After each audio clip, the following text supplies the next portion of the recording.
এখন কথাটা কই, যেহেতু অনেক দীর্ঘ টাইম তোমার সংসার করতে হবে, ও রাইতে সহে দেখে না। কিন্তু তোমার বিয়ে হয়েছে যে দিনের বেলা করাইছিলাম, রাইতে তোমার সঙ্গে বাসরঘাটটা হয়েছে কিন্তু তুমি বুঝতে পারো নাই। পরের দিন তো ছেলে বিদেশে চলে গেল।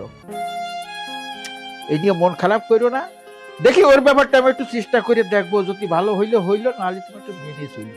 আব্বা হ্যাঁ, আপনারা কিন্তু আমারে ঠকাইছেন।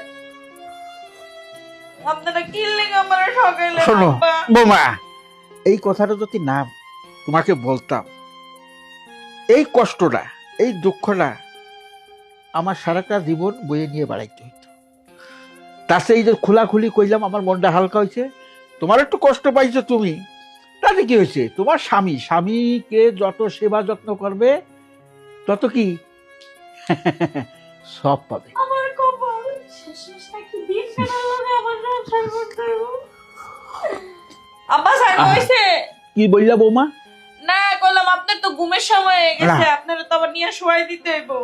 ঠিকই বলেছ বৌমা, তুমি যদি আমার সহায় না দাও, আমি খাট খুঁজে পাবো না, তো আমি উল্টো দিকে হাঁটতে থাকবো। ঠিক আছে হ্যাঁ, আব্বা, নাও চলেন। চলো, আমার একটু সহায় দাও রে বাবু, বয়স হয়েছে না। কোন দিকে? আব্বা এই যে এদিকে হ্যাঁ, ঘুরেন, চলো। আস্তে। চল। আব্বা আস্তে হ্যাঁ। আস্তে। এই আব্বা হ্যাঁ, আব্বা আব্বা আব্বা আব্বা।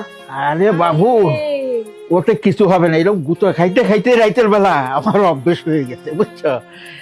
যাই হোক, আপনি শুন, আমি কাঁথা দিয়ে যাইতেছি। হ্যাঁ দাও, একটু কাঁচা মাথা দাও। কোন দিকে বালিশ? এই, বালিশটা আছে এদিকে। এই দুইটা, আরেকটা আছে না? দুইটা বালিশ নিলে একটু শুয়ে আরাম পাবো। আব্বা একটা দেখেন। না রে বাবু, তুমি এত যত্ন করো আমারে।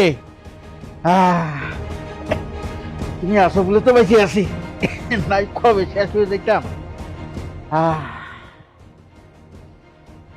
বোমা, দাও দাও তো, দাঁড়ান আব্বা, আমি দিতেছি। দাও। কি সে? না হ্যাঁ? না, আব্বা কিছু হয় নাই। দাও। না।